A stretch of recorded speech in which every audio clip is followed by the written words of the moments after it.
Hello, everybody, and welcome to episode 6 of the Squadron podcast. Welcome back. Welcome back. We've had an interesting week of reveals and live streams this week. We have 4 new cards for you guys. Pretty cool new cards too.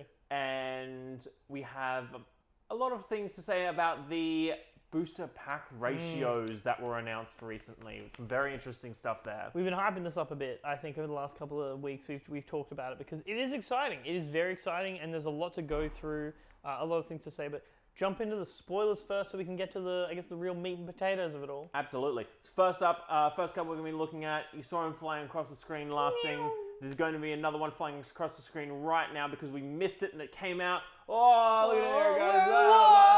Oh, you'll see that card next week, but this week you have Callus. Agent Callus. DJ Callus. Nah. DJ Callus. I don't know why I started saying that, but I just started saying that before we started recording, and now it's just the thing. We the best Imperials. Him and Death Star DJ get along. They do, they get along good. Cool card, though. Yes, very interesting card. So, DJ Callus, don't know why I keep saying that, is a 5-cost... 4/4. Command, yeah. No affiliation. Yeah, just following the trend of Yularen, who is technically his boss. True. He is a 5-cost 4/4 with ambush, always good, and the ability, whenever a non-unique, unique unit leaves the battlefield, draw a card. Yeah, whenever another unique unit leaves the battlefield, you get to draw a card. So, let's unpack this. There's a lot to unpack. It's pretty interesting. We talked last week about what makes a card good. One of the big things that was stats versus ability balancing, and this card is a really good example of that, right? Because he is a 5-cost and he's a 4/4, so he's technically understated. However, his ambush keyword and his ability are what kind of balance him out, right? Yeah, absolutely.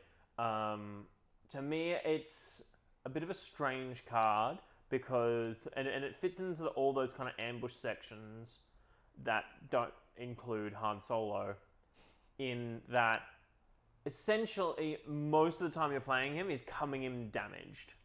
Yeah, but his effect is so good, though, to get ahead with that tempo swing. Yes. And if he is damaged... I look at it this way, right? Especially with Callus, he's going to be drawing you cards. So your opponent's going to want to kill him. So you might as well get him in an ambush to draw the card and get the value straight away. Because if you just play Callus and don't swing and they open fire him, then you've paid 5 costs for nothing. No, but absolutely. If he gets in and swings, it actually de-incentivizes your opponent to open fire, and because they might go, oh, I'm not getting full value out of this open fire now, and they might try to set up to swing it in with another unit. That gives time for you to heal him if you're in blue. That gives time for you to set up a sentinel if you want to stop it. I mean... Yeah, I think one of the big things is I think we're going to see Callus in a lot of green-blue decks. I agree. Because resilient, healing, I think is going to be really good on him, and I think being able to extend him for long periods of time is going to be the kind of way you're going to get a lot of value out of him. I like how splashable he is, because I think he'll get a lot of value in blue decks, but I think he's really usable in any green deck. He comes down, he'll probably kill something, and he'll draw. If you had a 5-cost card, if Vanquish said draw a card,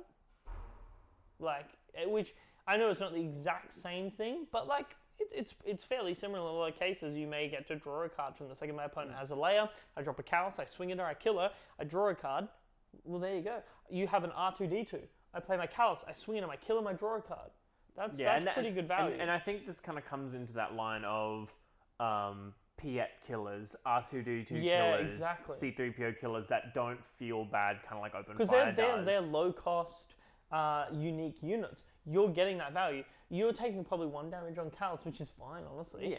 And you're getting to draw a card, you're net gaining and stopping your opponent's resource generation. I actually think Callus is a really solid 2-of in a lot of decks because he's a good tempo swing. Yeah, I definitely think so. And I think if you kind of come across, if we end up having sideboard opportunities, he's a good I think sideboarding in 3 of bump it up to 3 of against a Yeah. hero deck that you know is running that R2D2, a C3PO combo is definitely something that we're going to see because just gets so much value from those cards. I put him kind of at rugged survivors, so I guess I'd give him a 3.5 out of 5 on the Spy Summoner. Starting early, apparently. We are. I'm not going to forget this time. for the first time since it started. I forgot. So I made it up on the fly, and then I forgot the second episode. Speaking of Command spoilers, it is still Command month, which means we got to vote on our cards. This week, we voted for an upgrade. I mean, I voted for an upgrade using the Squadron channel. And Lord Bold, I'm not saying I have any sway over FFG, but apparently every time I comment upgrade, I get an upgrade. So, I think generally we're just going to see base upgrade, and then we might get like a switch around of the last two, but those are definitely the more it's just interesting. Those two are just the most exciting, I think. So, in all seriousness, that's I think I'm always more keen to see a base and an upgrade before I am a unit and an event, because I think those two are pretty interesting. Hardpoint Blaster. It's got more in there than that, but that's all I can remember. There's a couple of numbers or something. It'll be up there. It's the blaster that we see on ATSTs. Yes. Which subsequently it does really good on. It's a 2-cost command, unaffiliated. It gives, interestingly enough, it equips to a vehicle unit. Yeah. Lightsabers equipped to non-vehicles. This equips to specifically vehicles. It gives a +2/+2, which is a solid buff for a 2-cost. And when this unit attacks, if it attacks another unit, you may deal 2 damage to, I believe, another unit the defender controls in the same arena as the unit you're attacking. Yeah. So if I have my ATST, which it works so good on. Very well.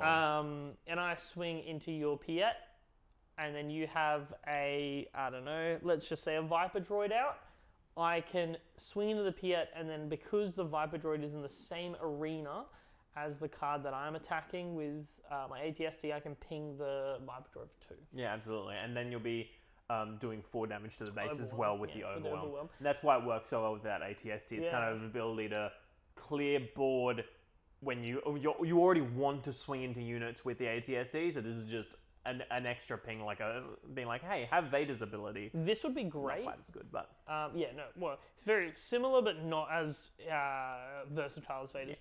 Yeah. This card would be good if it gave +1/+1. Yes. This card is really good because it gives +2/+2. You make your AT-AT Blizzard Assaults 10/10s that attack, spill damage over to another unit. If you've got a unit that you're struggling to deal with, ping it for 2, then have the spillover damage hit it. Yeah, absolutely. That's really solid. And I think once again, I said it last time we got an upgrade, but once again, you're looking at Waylay, you're looking at Vanquish, and you're going, awesome, these cards just keep getting better and better with every time there's an amazing upgrade that comes out. It's interesting because it's really fun kind of dichotomy to look at, where an upgrade will come out and that card is great, and this card automatically makes all vehicles that you splash with green better. It just does. This is a good card if you're running a vehicle-based deck. You run your Prepare for Takeoffs. You run this. But it interestingly does also make Waylay and Vanquish better, which is good. It's not to say that the card's bad, but it's to say that all cards are cards get better when other cards come out, and that's exactly how it should go. It's a good design philosophy to have. Speaking of cards working with each other, we had a really cool reveal. We did get one reveal. Did we get a reveal? We certainly did. Did we get a reveal that you're a little bit excited about? We certainly did. I'm so excited about this. For you vigilant viewers out there, we have skipped one card, which we'll be talking about just because we have a lot to say about it. But oh my god, for all of you people out there, you know I love me some Kanan Jarrus, and that is exactly what we got on today's booster pack stream. He's so good. He is a 4-cost Vigilance Hero 4/5 Force Jedi Rebel Spectre. You know he's excited because he's calling out the keywords. I am calling out the keywords. The aspect or whatever they're called. Really cool card. Really weird card. Yeah. On attack, you may discard one card from the top of your opponent's deck for each Spectre unit you control, so each of the Rebels crew, and then for each different kind of aspect type, you heal one. Yeah. So you're guaranteed one. Yeah. So even if you just play Kanan, Yep. And you swing with Kanan. Mill one, gain one, back to your base. Yeah, because It's heal your base. well, as unless well. it's a dual aspect. Yeah, if then it's a it'll dual heal aspect, too. it's heal too. So we know restore is good, Hmm. and this is kind of just better restore because it's kind of just restore varied. It's interesting, right? Because it's restore, but like a lot of people will probably dismiss it, and it isn't really that important. But you might mill a card your opponent needs, and if they're not, and you know, you could hit one of their events, you could hit something that they wanted, and suddenly, you know, you disrupt a game plan that they might have had or a card they were looking for. I'm excited to get more force units. I'm excited to get more mill units. And I'm excited to get more rebels. So There are a lot of mill fans out there. There are a lot of people Yeah, trying there to build mill, and they are very excited about this card in particular. I'm definitely getting a feeling that we're going to see some double blue mill decks in the horizon. Yeah, definitely, and I think Kanan slots into that. Even if he can't run, we assume there's probably going to be more Spectres in blue. I'd assume we get like an Ezra at least, like a trainee Ezra. But at minimum, Kanan comes in. You essentially run him as a 4-cost 4/5, which is a great stat block for him. That dodges a lot of removal. Currently, like ping-based removal. He's going to heal you. He's going to disrupt your opponent's plays. He's Kanan. So it's like the three best things in this game is you disrupt your opponent, you heal, and you get Kanan. Revealed Jedi is the card. Look, it's a very interesting card that is one of those things where it's hard to pinpoint this card is going to be good or this card is going to be bad because he's very much based around other cards that you're going to be running. If the rest of the Rebels crew aren't great, it's like, oh, well, but obviously we have faith that it's going to be very interesting, and it'll be interesting to see what other mill cards, because they said during the Vigilance stream that there wasn't going to be too many, but now we've got the Vigilance, we've got Kanan, we've got Yoda, which is people like he counts, I guess. Yeah, he furthers the game plan of mill.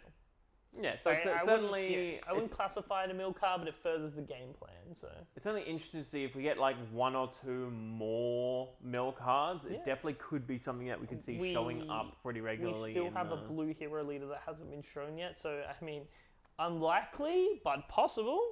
Could get Kanan leader that would coming in, and if his unit if his unit mills, then you got to assume his leader has something to do with it as well, or healing if it takes that route. I hope we get a Kanan leader. I'm sure we will at some point if we don't get it set one, but I'm biased to it. But this card is interesting. It really depends on if Mill is good and if the other Spectres are good, because it itself is a fine card. Whether or not it becomes OP or broken really depends on the Spectres. So for now, I'm giving Kanan a 2.5 realistically on the Spiceometer. I'd love to give him in my opinion, he's a 5 out of 5. You're the only one that cares about that. You can give him a 5 out of 5. I give him a 5 out of 5. Yeah, I know you do. Realistically, I would probably give him a 2.5 out of his current competitiveness. Now, speaking of Spectres, we actually did get another one.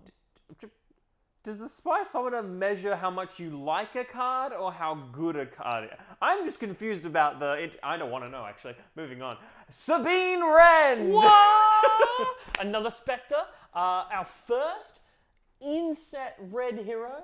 Red leader as well. Our first in-set red leader. For those who don't know, both Luke Skywalker and Vader starter deck leaders are actually technically not a part of the 4 leaders in the colors. So our first red leader, our first red hero card. Yeah. And what a cool one to get to. Yeah, very interesting. Super interesting. So Sabine is a 4-cost, the first 4-cost leader that we've seen. She flips at 4. So that's really interesting to kind of see a leader that's coming down on turn 3 really early on in the game and kind of messing things up. Her ability, really interesting. So on her leader side, you tap her, deal 1 damage to each base. Yeah. Now, this is not each opponent's base. No, it's each It base. is each base that includes Your base, your base. your opponent's base. So you each take 1, which is really interesting. Yeah, and I think it's really easy to say, oh, it's a worse Vader. But this doesn't cost anything, and you don't have to play any units as a prerequisite. Yes, For- so it's pretty- it's easy to think that, but I think that there is a lot of kind of nuance to how Yeah, it for functions sure. and what it's doing.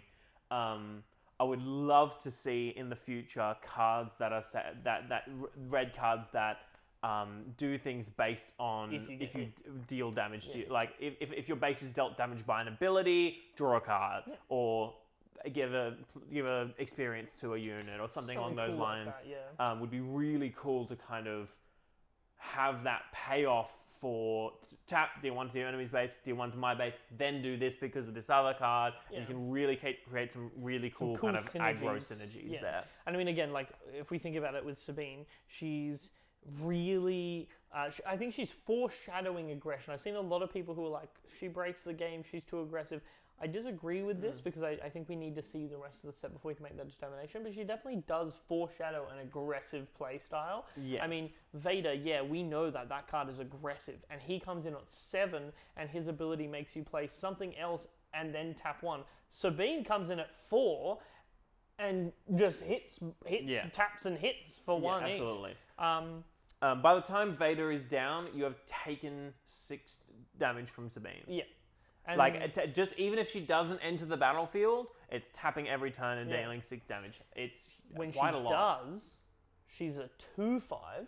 That when she attacks, you deal 1 damage to your opponent's base. She To can each base, I believe. Nope. Is it nope. your 1 opponent's damage base? to your opponent's base on her flip side. Well, I thought it was each base on both sides. Nah, it's each base on the front side, your opponent's base on the back. Fantastic. Which is awesome. That does trigger when she attacks a unit.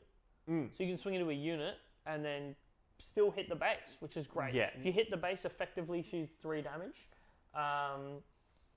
But she's really cool. She's really cool. Yeah, and it's pretty common in card games to see this kind of effect of on attack, deal 1 to opponent's base kind of deal. You see that a lot in various card games.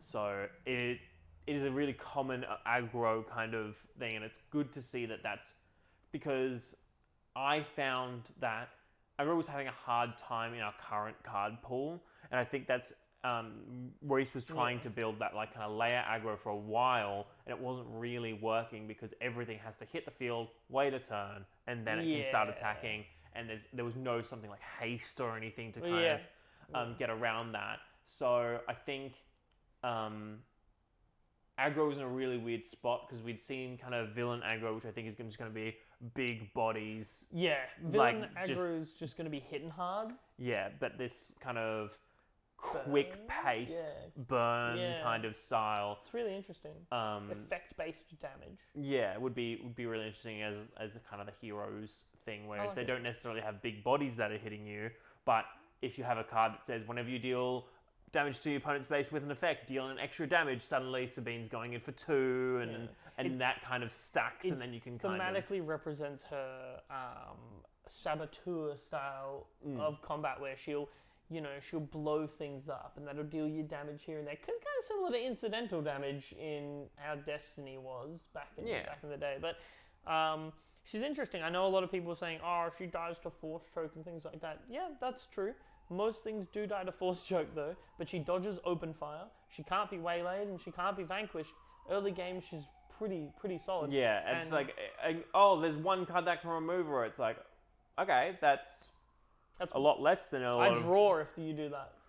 Yeah, which is obviously like you'd prefer to have Sabine on the for field. For sure. And it is an issue, but it's one of those things where it's like, okay, well, unless I'm versing a red villain deck, that one You're not like really gonna see. Yeah.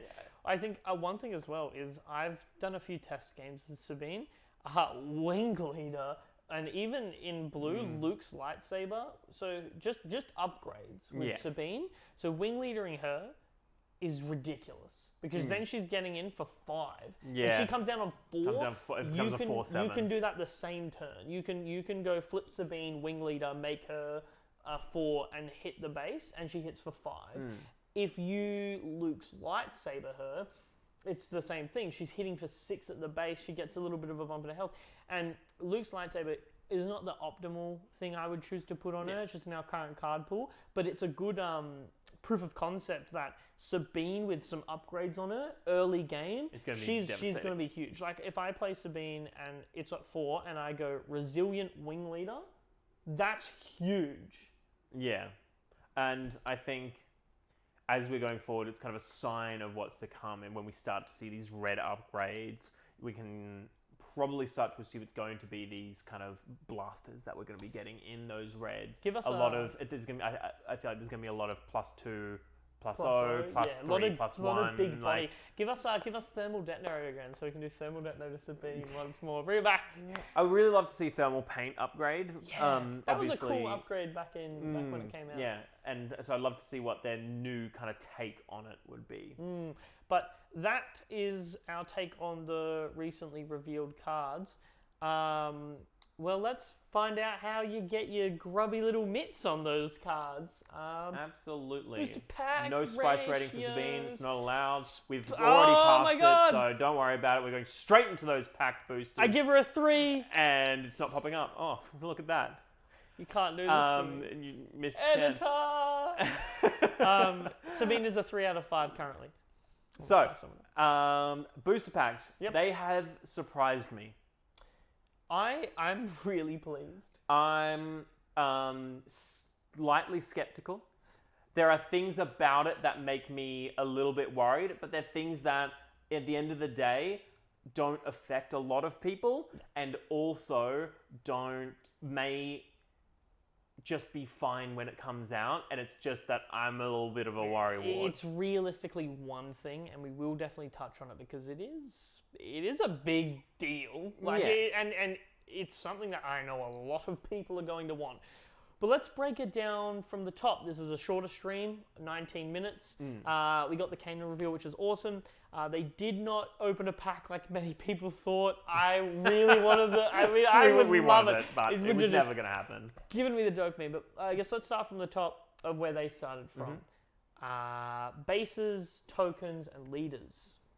Yep, so we'll start off with by saying there's 16 cards in each pack. 16 cards in each booster pack. 24 packs in a box. Yeah, which is really great. I mean, that 16 cards in pack, and most card games average between 12 to 14. Yeah. So I think getting 16 is really great. And a lot of the time that 12 to 14 does include the token card, or like the back card you get from the Pokemon pack. So it's kind of like you're not really getting 12 to 14 cards. Yeah. Whereas, we still have the token card. We get 16, we still get this token of the leader, but that's 14 actual absolutely. good cards we get. The first thing you're going to see when you open a pack is a leader card. Yeah, that's awesome. It's always going to be a leader card. It's never going to be a base. It's never going to be a other common. It's always going to be a leader Looking card. at you. Occasionally it will be rare, but we haven't seen any rare leaders, but they have confirmed that there are rare leaders. Pretty interesting stuff, which will be really interesting. Yeah. They talked about how the rare leaders have kind of more niche abilities. So while we're seeing at the moment that kind of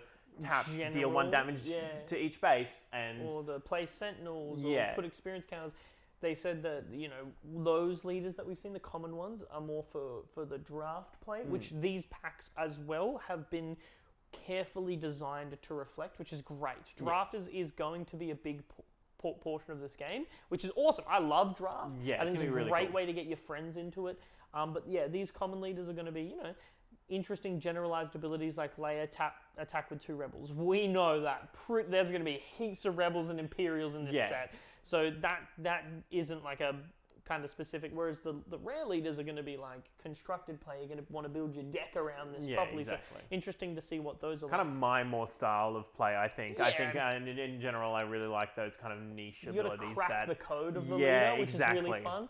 I think I definitely think that'll probably be something along the lines of maybe we'll see like a Jabba or something in that aspect who does like a gambling side of things. Yeah, I think we're going to see some really interesting. From what we've seen so far, they're not afraid to make it a little bit complicated and a little which bit is good. Fun. So... You don't want to talk down to your audience. Exactly. But that's the first card you'll get. You'll always get a leader, which is awesome. So you'll always be greeted by a familiar face. Second card in the pack. Base. Or base. Token. Base. They're double-sided. Yeah, so you'll have a base and then you'll have a token on the other side. Which is really cool. Depending on... We've only seen 2 tokens. You got to assume that maybe there's going to be 1 or 2 more as we go along. That would be nice. So we don't have 5,000 shield tokens lying around. I definitely want to see maybe like a 1/1 rebel unit or a 1/1 stormtrooper unit. But at the end of the day, it doesn't really matter if we don't get any more tokens. I mean, the skills that we have so far are good. You get your base, you flip it, and you only need 1 leader and 1 base. Yep. So, you're not really going to... Once you've opened your fair share of packs, you're probably not going to care about these 2. You just hand them off to a friend and be like, hey, here's a leader and a base. Get into the game and build a deck with these. We're going to see lots of piles of bases and leaders lying around in locals. Make sure you give them to your friends to build decks with. Yeah, and usually you kind of see that turn into... Local game stores will usually have a stack of cards... like for a commons box. Yeah, like a commons box, and you'll find that they'll be stacked full of just like for new players they can just come in and be like look through what leader, what base, and they'll all be there. So speaking of common boxes, you get 9 commons per pack. 9 commons, which is a lot of commons. A lot of commons, but again, it's this kind of designed for draft, and they did speak about how the commons are going to be your neutral aspects a lot of the time. Yeah. You're not going to see a lot of your dual aspects in commons. There will be some. There definitely will be. But you're mainly going to see that in your uncommons or highs. Your 9 commons is designed for your draft, because obviously it'd be pretty difficult if you've got a lot of dual aspects in your common slots to be able to draft. Yeah, it'd be harder to kind of like place them somewhere. I mean, like if Rugged Survivors was a blue hero, that would be rough. So that's what they're aiming for. And honestly, 9 commons is good. You buy a box and you're going to get a lot of commons. Oh, yeah.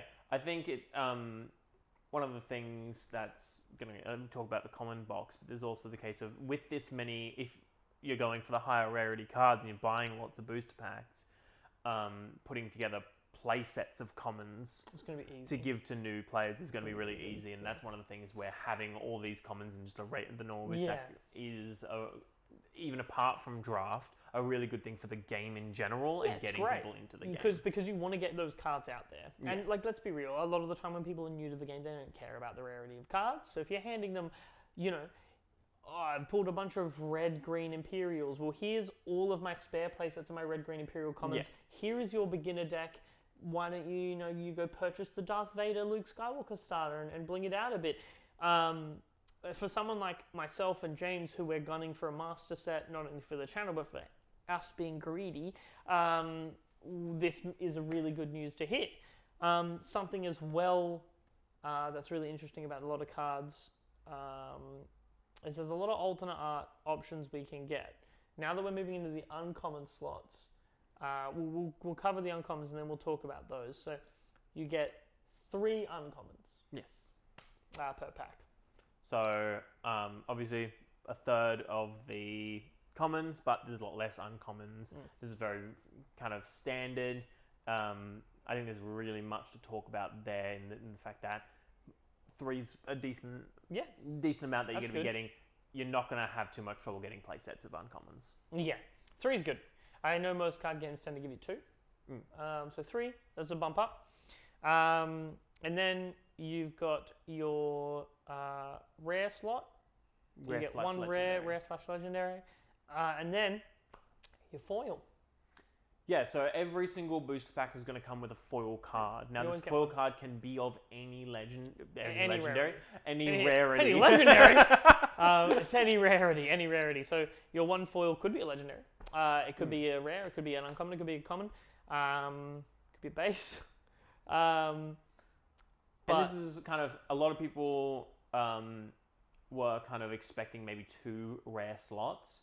And this is where that kind of comes in of, you can, like, they were saying that there is the foil slot kind of has its own kind of rarity value, that they didn't really go into. But essentially, you are going to be able to get those like 2 rares or 2 legendaries, even if you get a legendary in that rare legendary slot and then a legendary in the foil slot. It is possible to get 2 in one booster pack, which would be crazy pull, but yeah, that'd be awesome. And then you've got a couple. We're speaking of foils. Firstly, I think this is like the first FFG game that I played that actually has foils, which is awesome. I think one of them did, but I don't know which one. It's not one that I played. I love shiny things. I do like shiny things. I play Dragon Ball. Makes my goblin brain go good. It's true. Everything I get shiny. We have more than just that rarity, though. So there's more than just foil. As not a rarity, as a... Yeah, there's been very clear to kind of keep it separate from rarity. Yeah, a different kind of art, an alternate art style, I suppose. They did clarify that there is no cards higher than legendary. Yes, which is technically true. Those are alternate arts. So the alternate arts we'll get into now. There's no cards that are that are unique and playable above legendary. Above legendary, yeah. So we have 5 different art variants you can get, starting with the foil. Calling them art variants is a bit of they're not alternate art cards. Different they variants, are just different variants full of cards. So rather than a foil, a hyperspace, which is a borderless card. Mm-hmm. You can get foil hyperspaces. Mm-hmm. You can get, and then you got your showcases. Yeah. So for normal cards, you have the 4 options are just a regular card, foil hyperspace, and a foil hyperspace. So obviously the ones you're kind of looking for are those foil hyperspace ones. We'll throw up what the hyperspaces that we've seen look like. We know bases can be hyperspace, which is really cool. Every single card in the game has a hyperspace variant. Yes. Which is just like a borderless with like a little bit of a star pull kind of hyperspace effect on the edges, very faint. We know that. Yeah. Leaders are a little bit different. Yeah. So leaders have, these you're gonna find a hyperspace in your pack. Yeah. 2 out of every 3 packs. They're very common and they take an uncommon slot. And so. Well, they take any slot. Do they? Yes. So they are in any slot.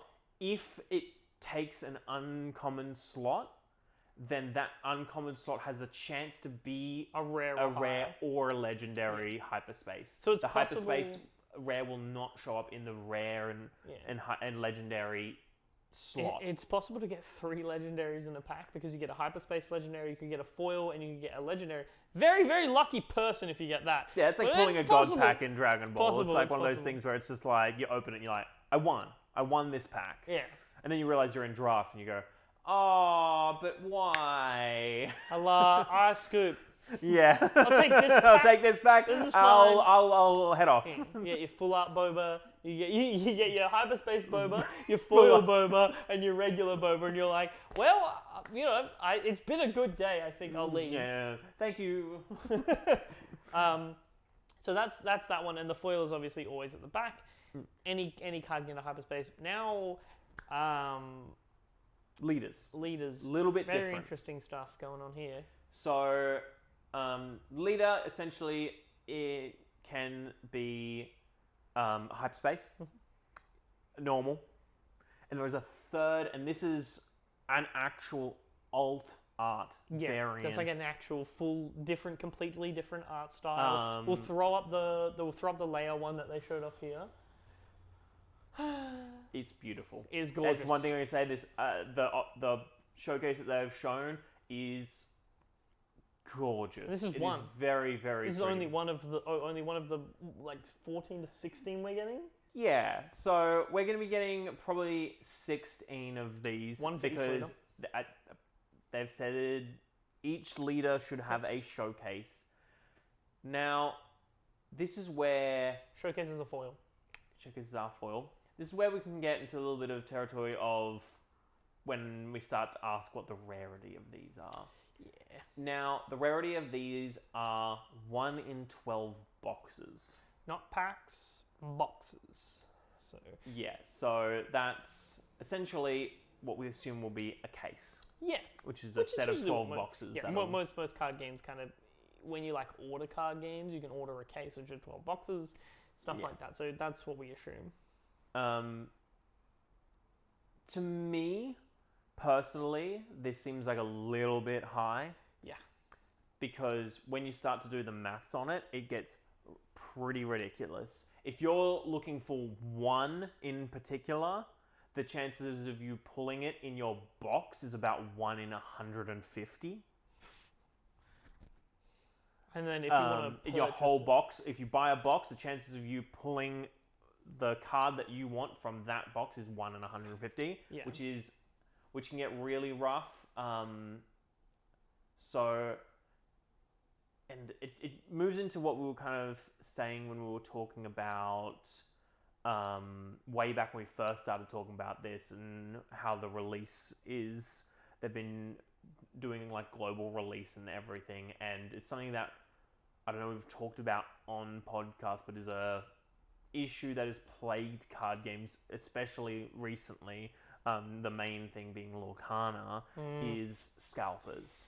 So people who are buying product not to play the game, but not to just enjoy the art, which is a perfectly fine, reasonable way to buy the game. If you pull a showcase because you're a collector.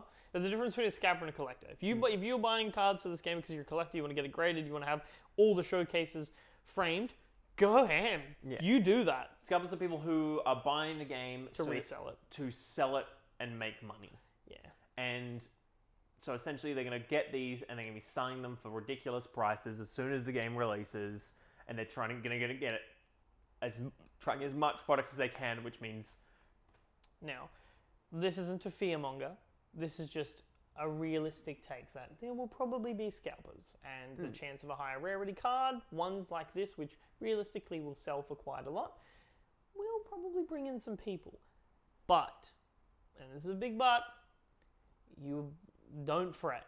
I'm sure you will definitely still be able to get your product and everything. And for those of us who, don't really care about the showcases, we know they're there. They're really cool. If I pull one, that's sweet. If I don't pull one, it's fine. Just like FFG said, the chase cards are rare. You'll have your fair share to get everything else you want. You won't have to worry. Yeah, absolutely. To be 100% clear, in a situation where you're looking at this game purely on how do I get all the cards that I can to play the game with, you go, okay, that should be relatively easy. Legendaries are about 1 in every 8 packs, but they can also show up in hyperspace, or they can show up in the foil slot. A bit more rare, but they do show up. So you're probably going to be getting 3 to 4 per box on average, which is pretty good. Probably even 4 to 5, I would say. Yeah, which is pretty good. That's great. Yeah, and so you're going to be able to pull them fairly regularly, and as the game goes on, they'll become quite common. The problem is if you're trying to collect a master set, it does become more difficult. It's going to be extremely expensive. If you want to purchase all of the showcases and everything like that, I think, which is my master set. I think fair warning. Firstly, for those who don't mind about that, genuinely don't stress. This game is actually, from what I've seen, probably as we've said, super easy. If you're just in it like me to get a playset of every card, just to have a playset of every card, this game is definitely the game for you. I think it's way easier than most other card games to do that. Yes, absolutely. Just because of how the packs are sorted, how the ratios are done. If you're wanting a master set, you do need to be prepared to pay a couple of $100 for these showcase leaders. There's going to be 16 of them. They're all going to be fan favorite characters. They will be sought after. And if a deck comes out that's really strong, be prepared for that leader to cost more than the rest. Yeah, just throwing a ball into a pond, it's probably going to be up in the $400-500 mark. Yeah.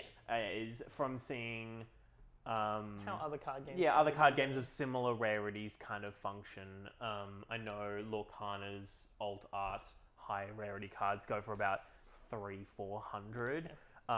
They're secret rares, they're like alt arts. But that's the issue, not issue, but like the reason why I think they're going to be very expensive is not necessarily the rarity of them, but the amount of them there are. Yeah. The fact that if you do pull one, it's one of 16, then becomes trying to get a specific one. It gets really, really, really difficult. Yeah, I think it is one of those things you need to consider if you're doing a master set, which is very specific to the people who want to collect the whole set and do it. If you pull your leader and you don't care, awesome. You do whatever you want with it. Sell it, buy more boxes. Be all like, cool, I pulled the showcase layer. Guess I built a layer deck. Yeah, exactly. It's just one of those things. It's worth bringing up. They're going to be extremely sought after cards, which brings various things onto the table that you then have to be like, oh well, now what are we doing? Obviously, there's people out there who go, awesome, I bought a couple boxes, I got a showcase, I sold my showcase, I got some more boxes, yeah! And it's like, that is valid, and absolutely I wish I could do that. If I didn't, every time I didn't pull the showcase, I didn't stare at it for 7 hours and dream of greater things. They are beautiful. Those cards are, from the one card we've seen, it's gorgeous. And it will be foil. But I think, again, it's just really, you got to keep a mind, like, I know we mentioned scalpers and things like that. We definitely don't want to fearmonger. We definitely, there's not going to be a shortage of product or anything like that. Don't worry. There just will be, if you want to get this card, you just need to be prepared for it to cost more than you probably think it is. And I think that's a fair statement to make, because there will be people who are buying this game to sell people these cards. If you're someone who wants to buy these cards, you just need to be prepared for it to cost more than you realistically thought it would. But overall, with how the booster packs are done, it's a great way to be able to build your setup really quickly. From one booster pack, you're getting quite a lot of cards. It's a really good way to do draft, which we know is going to be a big format. FFG has said it's going to be a big part of this game. And like, I know Destiny draft definitely struggled. For those who played in its first draft format, it was not easy. It was rough. But it wasn't bad. It was just inherently, with Destiny as a dice game, it had a lot of awkward things that needed to sort out. And didn't really work how they wanted it to work. They've admitted it. They've said it themselves. Which is fine. On multiple things that have just like, it didn't work. It didn't work. Like, they tried it. It wasn't there from the beginning of the game. Because of that, it didn't work. Yeah, and the important thing is, we know they've learned.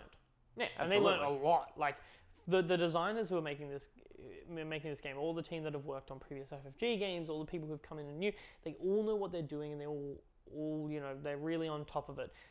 This game looks awesome to draft. I genuinely cannot wait. It's going to be so fun, and we'll hear more about that when they do the draft stream, as they've said they're going to be doing one. But I don't think they've officially announced that they're going to be doing one, but it's assumed that they're probably going to. Well, they're talking about OP and stuff like that, so my bad. I'm sure they'll probably do a draft stream, but we know that this is, like, honestly, it's pretty exciting. I can't wait to crack packs. I know the ratios now, and I've got to say, I'm happy with them. I know there are a lot of people out there who were worried. I know I had heard some people saying stuff like, oh, they mentioned cards were going to be easy to get, so it's going to be a legendary per pack and things like that. That's not the case, and that's probably a good thing. We don't want, a secondary market to be oversaturated. We don't want it to be, underfilled. You want your rare cards to feel rare and good when you get them. You want your cool cards to feel cool. And I, for one, love the idea of their hyperspace rares. I think that's super awesome. I really like the idea that we get foils, because I love foil cards. We weren't sure whether we were going to get foil cards. It's nice to get that. And those hyperspace rares was a nice surprise of, like, it doesn't change much. Like, it only, like, doesn't really affect the boost packs, but there's going to be people who want to bling out their deck with hyperspace foil every card, which is going to be a fun deck to play against, at least. Yeah. I mean, look, at the very least, it's cool for new players too. You open your pack. If you've never done this before, you're scrambling through and you're like, what's this? I pulled an Admiral Akbar, but this one's all like cool full art. That's cool. Yeah. That's sweet. I think it's going to have a Magic the Gathering effect where there's going to be people pulling cards and they're going to get Hyperspace Rares, full art, and then their favorite character, and they'll be like, wow, this must be the most expensive card in the game. 30 cents. Which is not a bad thing. If I pull that Kane and Jarrus and it's a Hyperspace foil rare, to me, $1 million. I'll accept no less. Only you may trade me 5 showcases for this one boy. A couple of cool things that we saw as well is, firstly, for those of you who are big Rebels fans, big book fans, big Blue People fans, Admiral Thrawn, we got to see his artwork. So it's not just 4 pixels that look vaguely blue and to be fair, we nailed that those 4 pixels were in fact we got it. Like, congrats to the community for just being like, enhance, Admiral Thrawn. Enhance. We saw his art. His art looks awesome. Yeah, he looks very cool.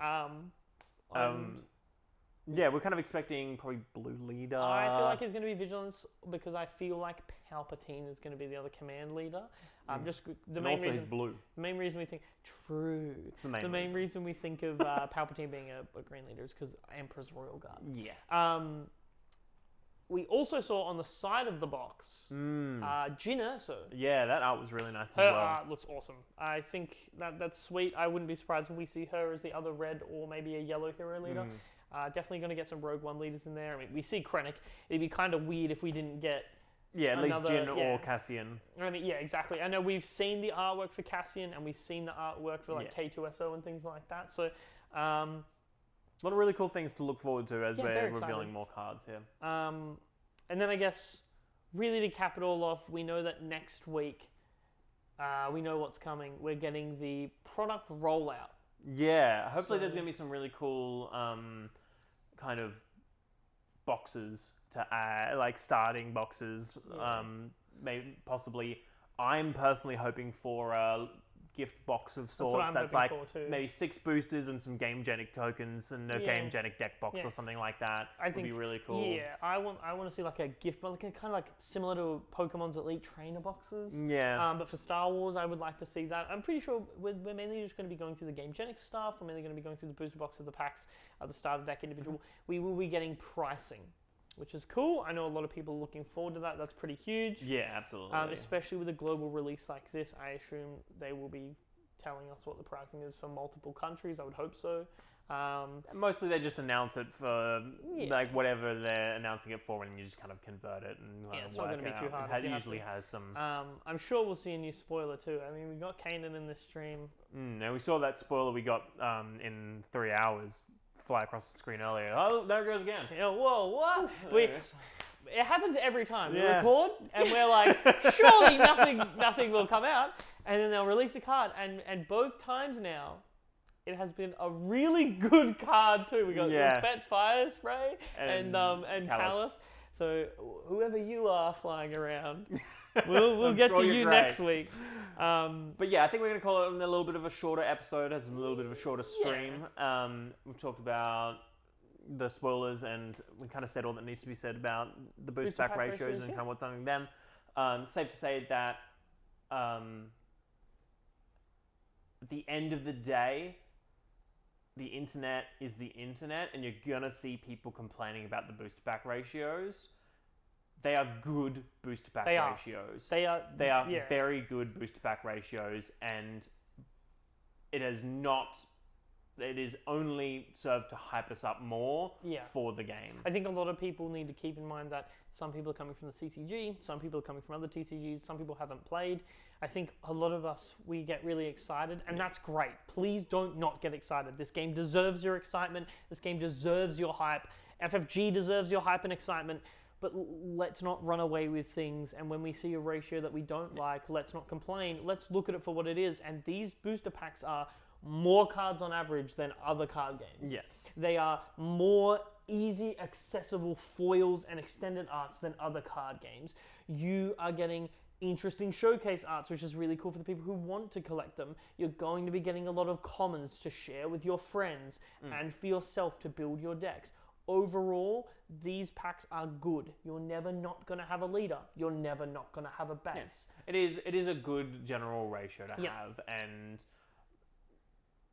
they would inevitably over time they will tweak ratios and move around ratios to where it sits in the community well. So even if the release comes out and there is a problem, that will get fixed, right? It's one of those cases where really, even though we know the math of it, how it feels and how it kind of rolls off is only going to be known when the set is released and there's people opening boxes. And I think at the end of the day, we might see a few people complaining here and there about the booster ratios. You might see a bunch of people praising it. At the end of the day, those people are going to sit down at a table and open their packs, and they're both going to feel the exact same.